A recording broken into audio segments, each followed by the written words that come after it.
शालिनी आहे आणि पुन्हा स्वागत आहे. यापूर्वी तुम्ही थ्रस्ट आणि प्रेशर बद्दल शिकलात. आता या व्हिडिओमध्ये फ्लोटेशन आणि डेन्सिटी बद्दल काही माहिती घेता करूया. शिकण्याचे परिणाम. या सत्राच्या शेवटी तुम्हाला घनता, सापेक्ष घनता, तरंगणे आणि बुडणे लॅक्टोमीटर. कीवर्ड्स: घनता, वस्तुमान, आवाज, सापेक्ष घनता, तरंगणे, बुडणे, लॅक्टोमीटर. दुधाची शुद्धता तपासण्यासाठी वापरले जाणारे उपकरण. सत्र सुरू करण्यापूर्वी चला हा संकल्पना नकाशा पाहूया.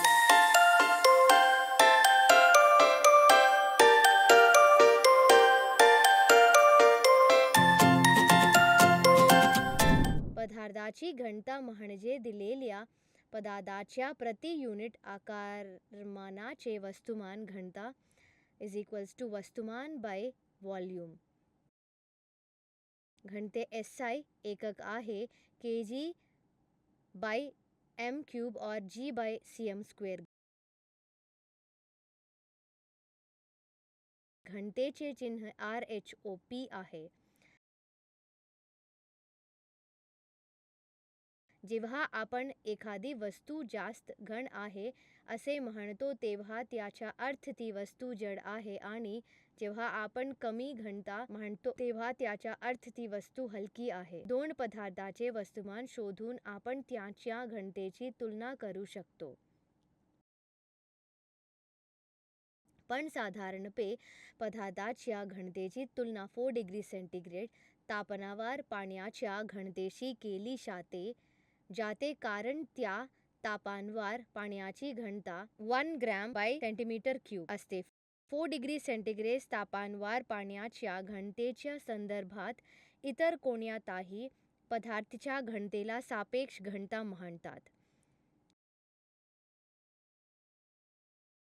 अशा प्रकारे पदार्थाच्या सापेक्ष घनतेची व्याख्या पदार्थाच्या घनतेचे 4 डिग्री सेंटीग्रेड तापमानावर पाण्याच्या घनतेशी असलेले गुणोत्तर म्हणून केली जाते. सापेक्ष घनता पदार्थाची घनता बाय पाण्याची घनता येथे at 4 डिग्री सेंटीग्रेड. आपल्याला माहित आहे की घनता वस्तुमान बाय खंड. तर सापेक्ष घनता पदार्थाचे वस्तुमान बाय पदार्थाचे आकारमान बाय पाण्याचे वस्तुमान बाय पाण्याचे प्रमाण.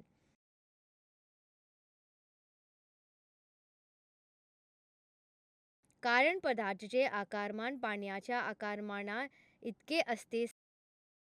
सापेक्ष घनता विशिष्ट आकारमानाच्या पदार्थाचे वस्तुमान समान आकारमानाच्या पाण्याचे वस्तुमान येथे 4 डिग्री सेंटीग्रेड. अशा प्रकारे पदार्थाच्या दिलेल्या आकारमानाच्या वस्तुमानाचे समान आकारमानाच्या पाण्याच्या वस्तुमानाशी 4 डिग्री सेंटीग्रेड तापमानावर असलेले गुणोत्तर देखील त्याची सापेक्ष घनता दर्शवते. सापेक्ष घनतेला कोणतेही एकक नसते. तरंगणे आणि बुडणे ही संकल्पना समजून घेण्यासाठी आपण एक कृती करूया.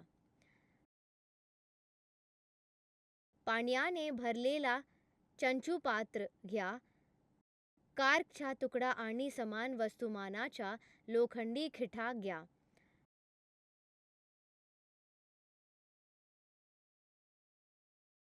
तो पाण्याच्या पृष्ठभागावर ठेवा. आपण पाहतो की कॉर्क पाण्यावर तरंगतो तर खिळा त्यात बुडतो. हे त्याच्या घनतेतील फरकामुळे घडते. पदार्थाची घनता प्रति युनिट आकारमानाच्या वस्तुमानाने परिभाषित केली जाते. कॉर्कची घनता पाण्याच्या घनतेपेक्षा कमी असते. याचा अर्थ कार्कवरील पाण्याचा वरच प्रवाह कार्कच्या वजनापेक्षा जास्त असतो. यामुळे कार्क पाण्यावर तरंगतो. लोखंडी खिव्याची घनता पाण्याच्या घनतेपेक्षा जास्त असते. याचा अर्थ लोखंडी खिल्यावरील पाण्याचा वरचा प्रवाह खिल्याच्या वजनापेक्षा कमी असतो. यामुळे लोखंडी खिला पाण्यात बुडतो.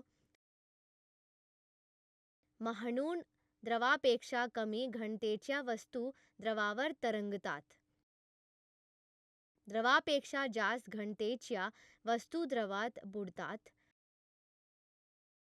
द्रवाची घनता किंवा सापेक्ष घनता मोजण्यासाठी वापरलेल्या जाणाऱ्या थेट वाचन उपकरणाला हायड्रोमीटर म्हणतात.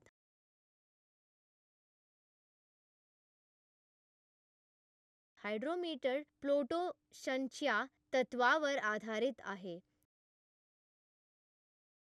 हायड्रोमीटरचा एक प्रकार म्हणजे लॅक्टोमीटर. दुधाची शुद्धता तापण्यासाठी वापरले जाणारे उपकरण. दुधाच्या गुरुत्वाकर्षणाच्या तत्वावर हे लॅक्टोमीटर काम करते. लॅक्टोमीटरमध्ये एक लांब ग्रॅज्युएटेड टेस्ट ट्यूब असते ज्यामध्ये एक दंडगोलाकार बल्ब असतो. त्याचे ग्रॅज्युएशन वरच्या बाजूला 15 ते खालच्या बाजूला 45 पर्यंत असते. टेस्ट ट्यूब हवेने भरलेली असते. या एवर चॅम्बर मोठे उपकरण तरंगते. गोलाकार बल्ब पाराने भरलेला असतो ज्यामुळे लॅक्टोमीटर योग्य पातळीपर्यंत बुडेल आणि दुधात सरळ स्थितीत तरंगेल. लॅक्टोमीटरच्या आत एक थर्मोमीटर ठेवला जातो जो बल्बपासून टेस्ट ट्यूबच्या वरच्या भागापर्यंत परसतो जिथे स्केल आहे.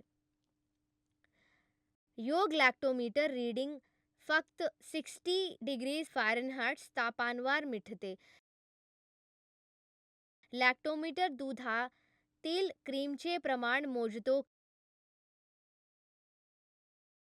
क्रीम जितके जास्त असेल तितके लॅक्टोमीटर दुधात कमी तरंगते. सामान्य दुधाची सरासरी वाचन 32 असते. दूध प्रक्रिया युनिट आणि डेअरीमध्ये लॅक्टोमीटर वापरले जातात. लक्षात ठेवण्याजोगे मुद्दे. घनतेला एखाद्या पदार्थाच्या प्रति युनिट आकारमानाचे वस्तुमान म्हणतात. त्याच SI एकक kg m-3 आहे. सापेक्ष घनता म्हणजे पदार्थाच्या घनतेचे पाण्याच्या घनतेशी असलेले गुणोत्तर. त्याचे कोणतेही एकक नसते. द्रवापेक्षा कमी घनतेच्या वस्तू द्रवावर तरंगतात. द्रवापेक्षा जास्त घनतेच्या वस्तू द्रवात बुडतात. दुधाची शुद्धता तपासण्यासाठी वापरले जाणारे एक उपकरण म्हणजे लॅक्टोमीटर.